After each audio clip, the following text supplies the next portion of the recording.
Kuwait থেকে দেশে ফিরল ৩০ প্রবাসীর মরদেহ। একই দিনে মালয়েশিয়া থেকে এলো আরও ২।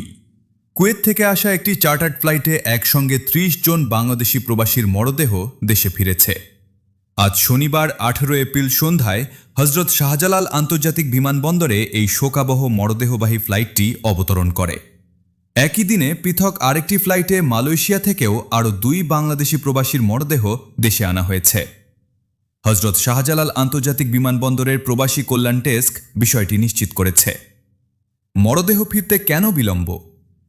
প্রবাসী কল্যাণ ডেস্কের কর্মকর্তারা জানান, মধ্যপ্রাচ্যে চলমান যুদ্ধ পরিস্থিতির কারণে ওই অঞ্চলে আকাশপথের নিরাপত্তা ও ফ্লাইট পরিচালনায় জটিলতা তৈরি হয়েছিল।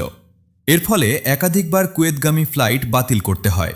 এর ফলে মরদেহগুলো যথাসময়ে দেশে আনা সম্ভব হয়নি। পরবর্তীতে বিশেষ উদ্যোগ গ্রহণ করে চার্টার্ড ফ্লাইটের মাধ্যমে মরদেহগুলো বাংলাদেশে আনার ব্যবস্থা করা হয়। একই দিনে মালয়েশিয়া থেকে আরও ২ বাংলাদেশির মরদেহ আসার বিষয়টি নিশ্চিত করে কর্তৃপক্ষ জানায়, প্রয়োজনীয় আইনি প্রক্রিয়া শেষে মরদেহগুলো স্বজনদের কাছে হস্তান্তর করা হচ্ছে।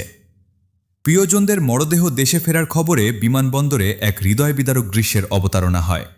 কান্নায় ভেঙে পড়েন স্বজনরা। দীর্ঘ অপেক্ষার পর স্বজনদের মরদেহ ফিরে পেলেও তাদের অকাল প্রয়াণে এলাকায় শোকের ছায়া নেমে এসেছে।